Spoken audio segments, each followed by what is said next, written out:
Bonjour, bienvenue au Palais des Congrès. Nous sommes au .next On Tour, donc l'édition 2019 à Paris, et nous avons le plaisir de recevoir Dominique Bugliani, qui est DSI de l'ICAM. Dominique Bugliani, bonjour. Bonjour, bonjour. Alors peut-être en deux mots, vous pouvez nous dire ce qu'est l'ICAM, même si certains de nos lecteurs le savent déjà. Oui. Alors l'ICAM, c'est l'Institut catholique des arts et métiers. C'est donc une école post-bac qui forme au métier de l'ingénieur généraliste. C'est 6 sites en France, 3 sites en Afrique, un site au Brésil et un site en Inde. Et nous continuons de nous développer à l'étranger. D'accord, et qu'il y a des liens avec les arts et métiers traditionnels. Nous sommes dans la droite ligne des arts et métiers, des écoles françaises d'arts et métiers, comme peuvent l'être les arts et métiers connus sur Paris ou le CNAM. Voilà, et ça représente combien d'étudiants au total? Alors cette année, nous sommes aux alentours de 3600 étudiants.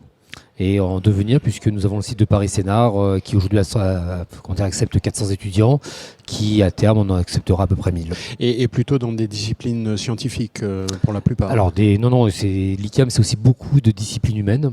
Alors, il y a forcément des formations scientifiques, mais aussi beaucoup de formations humaines, parce que c'est quand même la vocation de l'ICAM de former des ingénieurs avec une tête bien faite, qu'elle soit à la fois philosophique et à la fois technique. Très bien. Alors ici, on est sur une conférence Nutanix, donc c'est la raison pour laquelle vous êtes présent ici. Oui. Et donc, je crois que vous avez commencé en fait avec eux sur un premier projet de VDI, un domaine auquel on ne pense pas toujours, mais qui, pour votre configuration, est particulièrement intéressant. Est-ce que vous pouvez nous en dire deux mots? Bien sûr. Donc c'était un projet qui était vraiment dans la droite ligne de la pensée de l'ICAM, à savoir que nous avons souhaité mettre à disposition de nos étudiants des machines virtuelles de façon à leur faire accéder à une puissance de calcul que l'ingénieur a besoin pour travailler.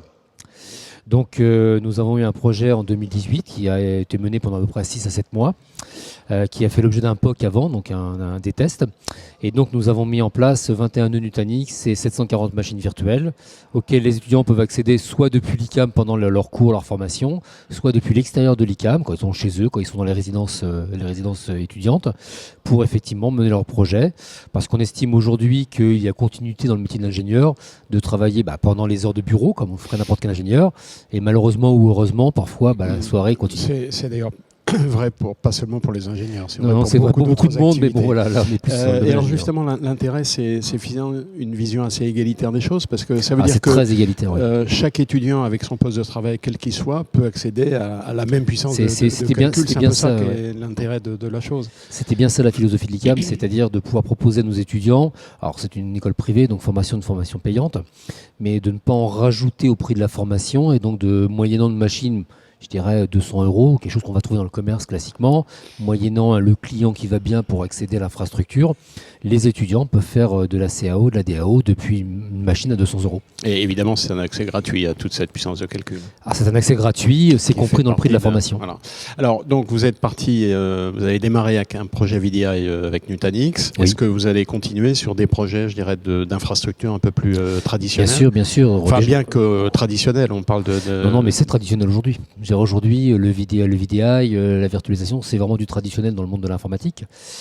Je dirais qu'aujourd'hui, oui, on a encore d'autres projets. D'abord, on n'a aujourd'hui que 740 machines virtuelles. Et il vous en faut plus. Et on va devoir en mettre plus, ça c'est évident qu'à un moment donné. On a ce même développement en Afrique aujourd'hui. C'est-à-dire qu'on a nos sites de Douala, Kinshasa, qui effectivement, progressivement, vont rejoindre la puissance de calcul que nous avons déjà sur la France. Et puis après, nous avons des projets plus classiques de maintien, de renouvellement d'infrastructures. Et nous allons continuer un projet sur Nantes, par exemple, avec du Nutanix.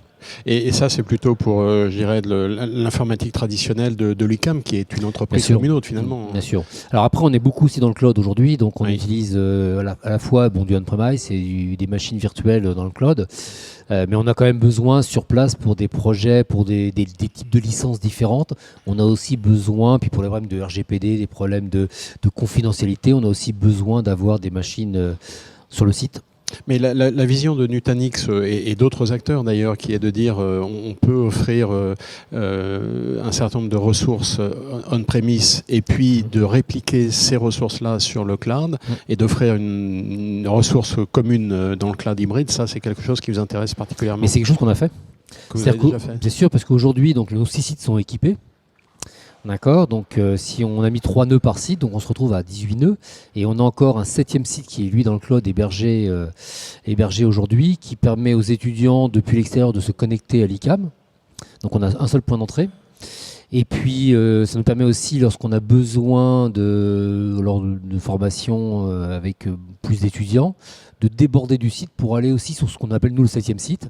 Donc, les étudiants sont en permanence soit sur leur site, avec du VDI du site, soit sur du VDI dans le cloud. Donc, c'est pas le 7e ciel, mais c'est le 7e site. C'est à peu près ça, oui. Ok, c'est à peu près ça. Écoutez, Dominique Buglieni, merci beaucoup. Je vous remercie beaucoup. Passez une bonne journée. Au revoir.